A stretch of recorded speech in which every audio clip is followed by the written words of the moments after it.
A ver, ya estamos con nuevo background. Creo que los audífonos no los voy a necesitar hoy. Tengo todo en silencio. Vale, arranquemos. Uy, me veo un poco brillante por la nueva luz, pero bueno, no importa. ¿Cómo estamos? Hace rato no hacía un video yo en español. Discúlpeme por la voz, ando como, no sé, algo congestionado. Acabo de llegar de México y bueno, visité una de las ciudades más lindas que he visitado en México hasta ahora. Me gustó mucho, se me pareció muchísimo a Colombia, muchísimo, que es Guadalajara. Y me pareció una ciudad muy interesante, muy similar a Cali, siendo una ciudad también muy llena de narcotráfico. Sabemos que ahí está el cartel de Jalisco de la nueva generación y bueno, poco más, poco menos, estuve ahí con un par de clientes, estuve de trabajo y lo que yo creo que es interesante de estos viajes es un poco rescatar lo que uno puede ubicar en cuanto a similitudes con los países de uno, las cosas que uno se puede llevar, digamos, pues a tu día a día, ¿no? De entender cómo funcionan esas estructuras donde hay mucho narcotráfico y donde, digamos que ciertas partes están muy protegidas, pero otras están muy a lo que es a la orden del día de la violencia. ¿Y por qué hago este resumen? Perdón, lo siento.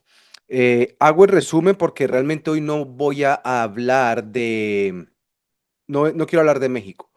Quiero hablar de lo que está pasando en Venezuela, pero quiero darles un contexto a ver, de los narcoestados, ¿vale?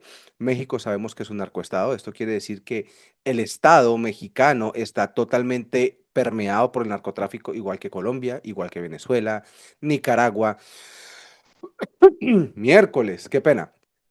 Sobre todo porque Colombia, Perú, digamos que Ecuador, arrancan una carrera en el narcotráfico a muy temprana edad, digamos, a mucho más temprano que México, mucho más temprano que Venezuela.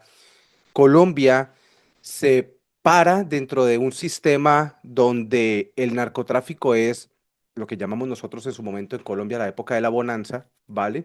Que es los 80, finales de los 80, principios de los 90, donde se veía digamos, se veía mucho dinero en las calles proveniente del narcotráfico y se veía muchísima compañía para lavar dinero, muchísimas empresas, muchísimo desarrollo también. Fue, diría yo, donde los colombianos de una u otra manera en un país tercermundista, ¿no? Del primer mundo empezamos a saber que era un Ferrari, que eran estos carros de muy alta gama, donde se empezaron a ver casas súper ostentosas y digamos que había una diferencia bastante grande entre lo que era el cartel de Cali y el cartel de Medellín, siendo el cartel de Cali un cartel mucho más estructurado en cuanto a ¿cómo decirlo?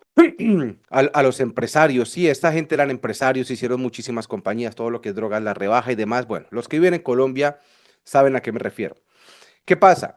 Empezamos a ver un movimiento muy fuerte de los ricos, donde Pablo Escobar se da cuenta de que los ricos realmente no son tan ricos por las compañías que tienen o por el ganado o porque son caballistas como los Ochoa, sino que realmente están Dios, perdón, muy vinculados al negocio del narcotráfico. Y ahí es cuando Pablo Escobar inicia su carrera y bueno, todos los que han visto las series, que realmente no son tan ciertas, ¿vale? Tienen muchísimo contenido de ficción, pero sí nos dan una abrebocas muy grande de lo que realmente estaba ocurriendo en ese momento. Realmente si ustedes se ponen a mirar por qué ocurre todo el tema de la guerra entre los dos cárteles más grandes que ha tenido Colombia, sin contar el cartel del norte del Valle que entra después porque estaban un poco más, digamos, menos expuestos a todo lo que era la policía, los cárteles de Cebusca y demás. Ellos vienen después, un poco después. Perdón. Pues esta guerra se inicia porque se metió uno de los del cartel de Medellín con una de las mujeres de los del cartel de Cali. Pelea de mujeres. Pero bueno. En contexto, nos empezamos a dar cuenta de que todo lo que es el narcotráfico empieza a permear la política porque todos conocemos el dicho de Pablo Escobar, plata o plomo. Y en México yo venía, ahora que venía de mi viaje, el cliente me puso un chofer y este nació en Guadalajara y me comentó un poco sobre cómo se movía todo allí y es exactamente igual. Él me dice como que los presidentes de los estados también están divididos como en estados, ¿vale? Entonces tienen como ciertos presidentes o alcaldes que tratan de llegar a hacer algo bueno, pero puta, con todo lo que hay ya de la maquinaria que está permeada por el narcotráfico es muy complicado, sobre todo porque usan el mismo principio, plata o plomo. Entonces, hemos visto una guerra comercial arancelaria de Estados Unidos con el mundo entero, porque ha sido con el mundo entero, no ha sido solamente con Europa o con Latinoamérica o con China o con Rusia, no, ha sido con el mundo entero. Y ya logró hacer negociaciones con Japón, ya cerró negociaciones que lo dejaron muy bien parado con Europa, ¿vale? Miércoles. Pero las negociaciones realmente también tienen dos fondos o un trasfondo distinto. No es solamente generar un beneficio, digamos, económico para Estados Unidos, sino también un beneficio a nivel personal. Estados Unidos está teniendo un problema muy grande con todo el tema de las drogas. Con el tema de las drogas, Estados Unidos se está viendo bastante, digamos, afectado, sobre todo con todo el tema del tráfico del fentanilo. Y el fentanilo está viniendo no solamente por la frontera de México, sino también por la frontera canadiense. ¿Qué está pasando? Ah, perdón, me está costando un poco respirar, qué extraño. Vale, ¿qué es lo que está sucediendo? Estados Unidos se puso en una guerra arancelaria económica con Canadá, que es su aliado más fuerte, ¿vale? Aquí en el norte, y con México, que también es uno de sus aliados más fuertes, porque muchas de las compañías norteamericanas se han pasado a México para tener una mano de obra mucho más barata que les permita a ellos, obviamente, ser más competitivos en el mercado. Trabajar en Estados Unidos y pagar los precios de salarios de Estados Unidos es muy costoso y por eso la mano de obra ilegal aquí, pues está a la orden del día. De eso no voy a hablar. Quiero hablar de las estrategias que ha usado Estados Unidos, que ha usado Estados Unidos, perdón, con el gobierno, la nueva administración de Donald Trump para frenar, yo diría que dos cosas o tres cosas muy importantes. La primera es frenar el flujo de compañías desde Estados Unidos a México, tratando de que cada vez sea más grande la industrialización o la reindustrialización en Estados Unidos y que no dependa tanto de México ni de Canadá. Segundo, frenar sí o sí el paso ilegal de personas, de inmigrantes, por la frontera. ¿Esto qué quiere decir? Y aquí es donde ya empieza a entrar Venezuela en el contexto. En el contexto, perdón. Uy, contexto. Mal. Vale, en el contexto. ¿Por qué? Venezuela tiene dos tipos diferentes, voy a decirlo así, de carteles que están invadiendo Estados Unidos de dos maneras distintas. Que el tercer punto en cuanto al tema de la negociación de Estados Unidos con Canadá, con México y ahora también, digamos, este enfrentamiento o la militarización de la costa venezolana, pues tiene que ver con todo el tema de droga, ¿no? Ese paso de droga y cerrar estos correderos como son Venezuela, Nicaragua, pucha, México también, donde estamos viendo pues que realmente es la entrada mayoritariamente de personas ilegales y de droga, y eso se presta para muchísimas cosas, pero entonces empecemos ya ahora a entrar en el tema de Venezuela. Hablemos de los narcoestados. Venezuela definitivamente tiene una estructura gubernamental que está basada en la tiranía. Y pueden decir lo que quieran. Yo estaba hablando la otra vez con una persona y me decía, pero mira ahora lo que está haciendo Bukele para poder reelegirse de manera indefinida y vitalicia. Sí, pero es un tipo que hizo que, primero que todo, pasara El Salvador de ser el país más peligroso del mundo a uno de los más seguros del mundo. Yo tengo amigos salvadoreños y están más contentos que quién sabe qué. Nadie puede negar lo que está haciendo este tipo. Y sí, desafortunadamente en estos procesos hay muchos falsos positivos que obviamente se tienen que subsanar en el mediano y largo plazo. En Colombia pasó con el tema de Uribe, aunque fue un poco más descarado este tema en Colombia, pero bueno. Perdón, la verdad no sé, denme un segundo. Ujú. Vale, regresé. No sé qué es. Últimamente, no sé si alcanzan a ver, mi cara ha estado un poco hinchado, me inflamé bastante estos días.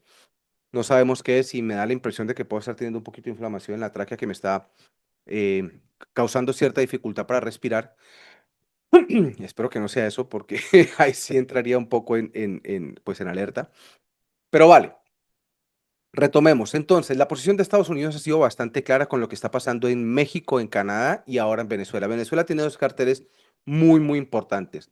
El cartel del Tren de Aragua, que es el cartel que se está encargando de mover cantidades absurdas de personas por el Darién y por todas estas partes para que lleguen a México y puedan entrar por la Venezuela, por la Venezuela.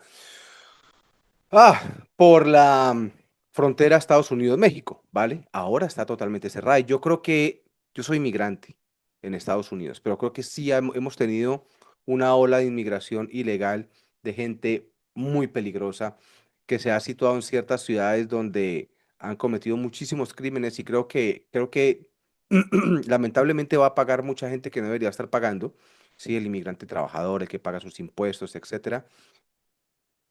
Pero creo que para hacer cambios drásticos hay que tomar medidas drásticas. Y el otro es el cartel de los soles, que es el cartel que mueve la cocaína por medio de la frontera colombiana, que se ha hecho un corredor absurdo y gigantesco y que dicen que el jefe de este cartel, pues es obviamente, pues el presidente Maduro. A ver, ¿qué pasa con el cartel de los soles y por qué se le llama así? Porque el cartel de los soles es un cartel estatal que tiene altos miembros de la cúpula militar, del gobierno y de empresarios chavistas, y se llama el cartel de los soles porque el uniforme del ejército venezolano pues tiene unos soles allí, entonces por eso se llama así. Para que ustedes se hagan una idea, entre Venezuela y Colombia, entre su frontera, se mueven alrededor de 250 toneladas. Eso es un montón de cocaína al año, un montón. Que eso está evaluado más o menos en 10.000 millones de dólares, 10 billones de dólares al año de cocaína que entra al país y que sale en dinero de Estados Unidos hacia Venezuela y hacia Colombia. Claro, cuando uno se trata de aproximar a estas cifras, puta, son gigantescas y obviamente esta cantidad de dinero va a vincular a un montón de gente. Por eso Venezuela es totalmente un narcoestado. Venezuela no tiene un gobierno realmente basado en la democracia, sino está basado en totalmente el narcotráfico. Eso lo sabemos todos. Ahora, ¿qué está haciendo Donald Trump? Y aquí es donde viene la jugada clave de este tipo. Venezuela obviamente no va a entrar a negociar con nadie. A mí lo que me causa más curiosidad es por qué a partir del 18 de agosto empezamos a ver esta, como esta avanzada militar hacia las costas venezolanas, que es prácticamente una semana después de que Donald Trump se entrevista con Putin. No sé si es que Putin le ha entregado ya a Donald Trump Venezuela y le ha dicho, vaya, haga lo que tenga que hacer, si no se va a meter. Eh, yo estoy seguro que tuvieron que haber llevado algún acuerdo, porque esto no, digamos que este despliegue no es un despliegue solamente por demostrar un poder, no. Esto va, y créanme, esto va en serio, algo va a pasar, por varias razones. Primero que todo, no sé si ustedes saben o se acuerdan, el momento en que hubo el tema de las Torres Gemelas, a Bin Laden le pusieron una recompensa de 35 millones de dólares. Hoy a Maduro le tienen una recompensa de 50 millones de dólares. Con 50 millones de dólares lo entrega hasta a su esposa. O sea, es que es una cantidad de dinero absurda.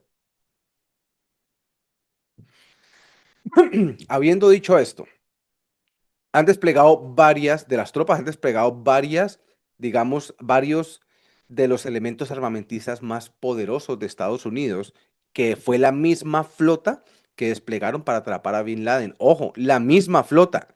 Es que se ve muy parecido. ¿Qué tenemos? Yo lo tengo aquí anotado para no ir a decir una tontería, pero tenemos tres destructores con misiles guiados, que es el Jason Dunham, el USS, el Samson y el USS Garley. Estos están equipados con misiles Tomahawk, que son además de largo alcance, de mucha precisión. Es decir, estos misiles entran por mi ventana porque tienen una precisión de 1 metro cuadrado. Eso se lo meten a la casa de Maduro por la ventana sin ningún problema. Mandó tres buques de guerra, tres buques grandes. Aquí tengo el San Antonio, creo que es ¿cómo se llama? El Iwo Jima, creo que se llama, el Iwo Jima y el Fort Lauderdale. Y aquí tienen 4.500 soldados, dentro de los cuales creo que tienen como unos 220 marines. Tienen también aviones estratégicos, que son de esos aviones inteligentes que no los dejan ver no se pueden ver por radar, que están realmente destinados solamente a evaluar toda la inteligencia de tráfico aéreo. Obviamente lo que están buscando es que no salga nadie, que ellos no están, digamos que no quieren que salga, porque quieren que caigan dentro de lo que está planeado ahora con esta, digamos, acometida armamentista. Y además, entiendo yo, pero no se ha confirmado que hay un submarino también nuclear que, puta, a nivel estratégico es una locura. Entonces, no solamente han avanzado de esta manera, sino que además ya también tienen el permiso de Trinidad y Tobago para tener ahí toda esta, digamos, flota armamentista para poder atacar Venezuela. Lo van a atacar. O sea, el principio del fin de Maduro llegó. Eso está clarísimo. Y se están metiendo no porque sea un dictador, no se están metiendo de forma concreta a derrocar un gobierno, sino que están usando una estrategia diferente que es, han tachado a Maduro como un peligro para la sociedad, también para, no solamente para Venezuela, sino para Estados Unidos. Lo han tachado como el líder del cartel de los soles y obviamente lo van a atrapar a él con la excusa de que está metiendo droga a Estados Unidos. Y eso no lo va a cambiar nadie. Ahora, ¿qué están esperando? ¿Se acuerdan cuando cogen a Osama Bin Laden? ¿Quién da el permiso de que entren? Porque obviamente acá hay una soberanía de gobierno y una soberanía de los países que debe ser respetada y no simplemente pueden entrar, porque si no cualquiera entraría a cualquier país y bombardearía. Entonces, están esperando que el presidente, así como con Irak en su momento, dio la orden de que entrara a Estados Unidos y cogieron a Bin Laden. Bueno, aquí va a ser exactamente lo mismo. ¿Quién es el presidente electo y reconocido por Estados Unidos? Pues Edmundo González Urrutia, que es el presidente que se supone que reconoce Estados Unidos como el presidente legal de Venezuela. Perdón, Dios, me asusta un poco.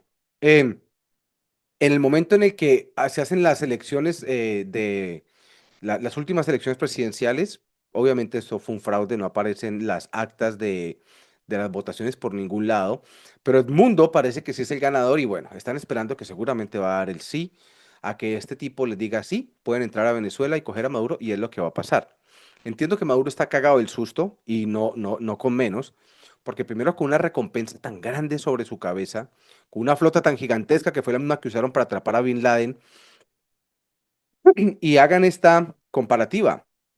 A Bin Laden le pusieron 35 millones de dólares para sobre su cabeza. A este le están poniendo 50. Obviamente la cantidad de dinero puede ser relativa a medida en cuanto al tiempo en el que se hizo una cosa y se está haciendo esta. Pero 50 millones de dólares es un huevo de dinero, un montón de dinero. Habiendo dicho esto, creo que es fundamental lo que está pasando en este momento, porque si esto llega a ocurrir y hay esta avanzada, lo primero es que vamos a empezar a ver, con Trinidad y Tobago ya diciéndoles estoy de acuerdo, seguramente vamos a empezar a ver un efecto dominó, donde más países cercanos a Venezuela digan que sí estamos de acuerdo, seguramente el imbécil de Petro va a decir que no está de acuerdo, pero es que no le conviene para nada. Creo yo que Petro ha cogido a Colombia y lo ha cagado. Y para que ustedes tengan una idea, ustedes saben cómo le decían a Petro cuando estaba en su momento militando en el M19, le decían el cacas. Y a mí no me gusta hablar de estas cosas porque me parecen grotescas, pero se ganó su apodo porque parece ser que cuando ellos secuestraban gente, la metían en unos fosos llenos de agua y este tipo se cagaba encima de esta gente. Para que vean el nivel de presidente que tiene Colombia ahora. Qué pesar. Pero bueno.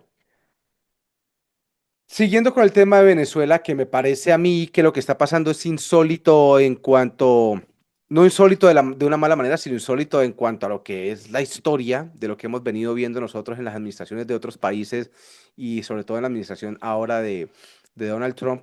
Sobre todo que estamos viendo una ola derechista muy grande en Latinoamérica, ¿vale? O en América en general. Donald Trump en Estados Unidos, Milei en Argentina, que es un tipo que ha hecho un montón de cosas ya y que lo están criticando por todo lo que está haciendo, pero es lo que está mejorando el país. Eh, Bukele en El Salvador, que ha mejorado el país de una manera increíble. Y vamos a seguir viendo más de esta oleada de derecha porque incluso la gente de izquierda se mamó de estas cosas. A mí me causa mucha curiosidad de venezolanos de izquierda en Estados Unidos que no se quedaron en su país. ¿Por qué? No lo entiendo. Entonces yo sí creo que la gente ya se cansó de que las izquierdas se vuelvan dictatoriales, que usen el tema del feminismo y todos estos temas para estupidizar a la gente y poder hacer lo que se les da la gana en sus administraciones y tener ministerios que lo único que les permite es imprimir y robar y robar y robar dinero, mientras la gente del común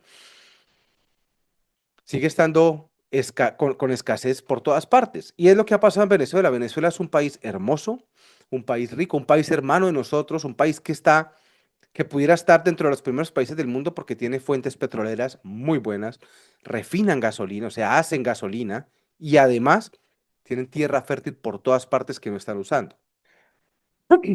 ¿Qué va a pasar? Creo yo, ¿qué creo yo que va a pasar? Estados Unidos está haciendo esto no para demostrar que tiene un poder militar y ya. ¿Ustedes saben cuánto puede estar costando esta operación militar en Venezuela? Estamos hablando de millones y millones de dólares al día para sostener a toda esa eh, oleada armamentista que se sacó con tres destructores con misiles guiados Tomahawk, tres buques de guerra gigantescos con más de 4.500 soldados que tienen 200, eh, perdón, más de 2.200 eh, Navy SEALs o marines con ellos, que tienen aviones para generar inteligencia aérea que son indetectables por radares y además tienen un submarino nuclear allí. Esto no es de gratis, esto no es una muestra de poder que va a terminar en que todos se retiran y le va a dar la victoria a Maduro. Esto no, esto va en serio, esto va a pasar y yo creo que es el fin del tiempo de Maduro. Aquí lo interesante sería ver cómo se va a recuperar Venezuela, cuáles van a ser esos siguientes pasos, qué tanta gente va a caer, por ejemplo, del ala militar, que es un ala que ha estado vinculada con el narcotráfico ya bastante tiempo. Y bueno, yo creo que lo más importante aquí es esperar a ver si Edmundo da su sí para que entren. Esto no es si va a pasar, es cuándo va a pasar, porque sí va a pasar. Ya está pasando. eh, Digamos que un poco la demora ha sido porque hay un huracán ahora que estaba pasando cerca de estas aguas, que ahorita creo que va a golpear a las Carolinas y está bastante fuerte, entonces eso retrasó un poco que esta avanzada tomara decisiones más rápido, pero ya está aquí y se viene el fin de una era donde le dio Venezuela el, la excusa perfecta con el tema del narcotráfico y de sus carteles alimentando la droga y eh, el tráfico de personas hacia Estados Unidos, siendo uno de los correros más grandes, moviendo alrededor de 250 toneladas al año de cocaína entre Colombia y la frontera, que es una frontera porosa, creo que es una frontera que tiene unos 200, no, unos 2.200 kilómetros, que es súper porosa, eso quiere decir que permite el tráfico muy fácil entre un país y otro, hablo de Colombia y Venezuela, y ahora con un presidente de izquierda, donde hemos visto que hoy ha habido prácticamente un magnicidio en Colombia con el asesinato de Miguel Uribe. Era prácticamente un candidato presidencial que iba a ser electo seguramente. Ahora se van a montar más derechistas, que no lo veo mal, porque Petro permitió que eso pasara. Eso es un asesinato político, eso está clarísimo. Y es político porque independientemente, aunque ya parece que se lo adjudicó las FARC, que se supone que estaban totalmente eliminadas, desarmadas, pero siguen ahí, pues a mí no me queda duda de que eso es un asesinato político para tratar de que la izquierda prevalezca en el poder, dejando un Colombia que está supremamente mal parado a nivel de economía, supremamente mal parado a nivel de inversión empresarial. La gente no quiere invertir en Colombia, es una lástima. País tan hermoso, tan lleno de buena gente, etcétera. Pero bueno, yo creo que aquí lo importante es poder hacer un seguimiento grande de lo que está pasando. Las derechas se están otra vez parando fuertemente en toda América porque las izquierdas no han dejado absolutamente nada bueno en esto. El tema de la desigualdad ha sido una pantomima para que la gente caiga en estas cosas. El tema de los LGTB y todas estas imposiciones han dejado a la mujer muchísimo más mal parada. Todo el tema de de estas agendas del 2030 y ahorita el 2050, lo único que han buscado es estupidizar más a la población para poder generar y generar cada vez más elefantismo político. Eso es agrandar el Estado, tener más gente involucrada en el Estado para que permita a ellos poder sacar obviamente más beneficio de los dineros del Estado, robar más y poner a la gente a hacer dibujitos y pancarticas y maricadas y bailes que no llevan a nada. Y lo único que ha hecho es polarizar mucho más a las sociedades como las tenemos nosotros, digamos, estructuradas. Perdón. Entonces yo sí creo que es muy importante en este momento el poder decir, hey, está habiendo una avanzada derecha bastante grande que está buscando sí o sí poder enmendar todo lo que han hecho las izquierdas, sobre todo latinoamericanas en nuestros países, donde han permitido eh, de todo. Han permitido crecimiento de narcotráfico, han crecido los asesinatos hacia mujeres, que son los femicidios o feminicidios, han crecido todas estas ondas inmorales donde nos toca a nosotros, a nuestros niños también, dejarlos que vean estas cosas, con lo que yo no estoy de acuerdo. Y sobre todo han permitido que las dictaduras se prevalezcan en el poder y la gente que se supone que estas dictaduras deberían estar ayudando siga jodida. Entonces yo sí creo que hay que hacerle mucho seguimiento a lo que va a pasar. Creo que va a marcar un antes y un después de todo lo que tiene que ver con la forma en la que los gobiernos están buscando, digamos, interactuar con sus sociedades. Va a imponer también un punto de quiebre entre lo que es un Estado legal y un Estado totalmente permeado por el narcotráfico. Creo que esto le va a permitir a Estados Unidos hacer una primera aproximación a estos narcoestados para tumbar todo el tema de drogas, para tumbar todo el tema de trata de personas, y Colombia no está exento. Colombia y México son narcoestados. Recuerden que México ahora tiene unos aranceles grandísimos, 25 a 50% es mucho de sus materiales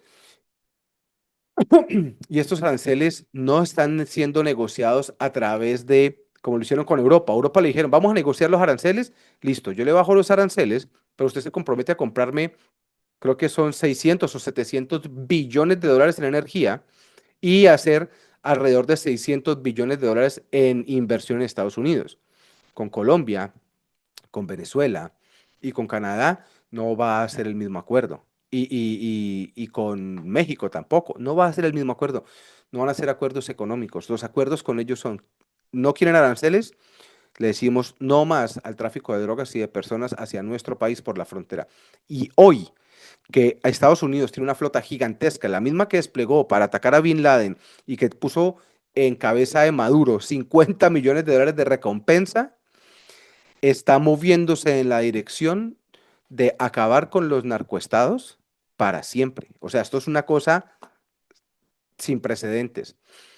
¿Qué nos queda por hacer ahora? Vamos a esperar. Hace rato no hacía un video en español. Voy a empezar a hacer siempre digo lo mismo, pero es que puta, no me queda mucho tiempo, pero creo que merece la pena poder entablar un poco más de conciencia de lo que está ocurriendo. Hoy, 25 de agosto, Estados Unidos desde el 18 desplegó una flota gigantesca, la misma que despegó para atrapar a Bin Laden hacia la costa venezolana con la excusa de que Maduro es el líder del cartel de los soles que ayuda a mover alrededor de 250 toneladas de cocaína por la frontera colombiana, que están haciendo una fuga de dinero de más o menos 10 billones de dólares desde Estados Unidos hacia Venezuela, todo tema de drogadicción y que está envenenando nuestras juventudes.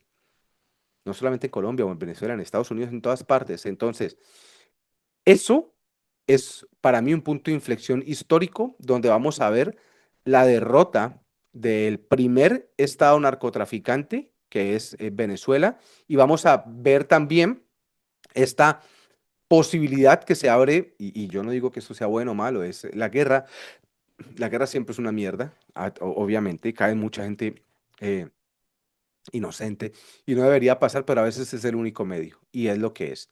Entonces, hoy vamos a ver cómo se va a empezar a desenvolver un punto de inflexión donde le va a permitir a ciertos gobiernos que tengan el poder para hacerlo, como Estados Unidos, es lo que es, derrocar narcoestados. Gobiernos como el de México va a ser mucho más complicado porque son muy grandes, pero seguramente que con estas presiones económicas que estamos viendo ahora van a tener que ser flexibles y empezar a depurarse. Pero esto toma tiempo, veremos qué pasa, veremos si Edmundo da el sí para que entre la ola de militares de Estados Unidos a Venezuela y para que ustedes se hagan una idea, porque a veces pensamos, ah, no, es que no está pasando nada, a veces pensamos, no, esto es puro cuento, no, no lo es.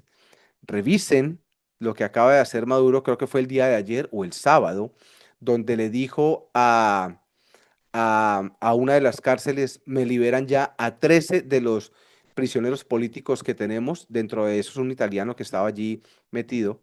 Y ya liberaron a unos de manera total, con, donde se pueden ir para sus casas y sus otros países, pueden salir del país, y otros de manera parcial, donde tienen cárcel domiciliar. Acordémonos que Maduro ha atacado muchísimo, y esto había olvidado este punto. Él ha atacado mucho a Bukele, diciéndole que los derechos humanos de esos pandilleros de mierda que mataban gente por doquier, que por mí está perfecto que se pudran en la cárcel de por vida. Y Maduro ha hablado de los derechos humanos, de toda esta vaina, pero no ha hablado nada de los derechos humanos de toda la gente, de sus opositores políticos que tienen en la cárcel. Es muy fácil hablar y criticar a los demás, pero no está haciendo nada por esta gente que solamente es opositora política. No ha matado, violado, secuestrado, drogado, etcétera, etcétera, a nadie. Entonces, creo que es interesante esto. ¿Por qué? Porque Bukele ya le pidió a Donald Trump que le entregue Maduro para él recibirlo en una de sus cárceles de alta seguridad y tenerlo allí, porque es un peligro para la sociedad. No siendo más, mi gente, este es mi podcast, voy a seguir haciendo más contenido. Comenten, suscríbanse, denle like, compartan el video si les parece interesante.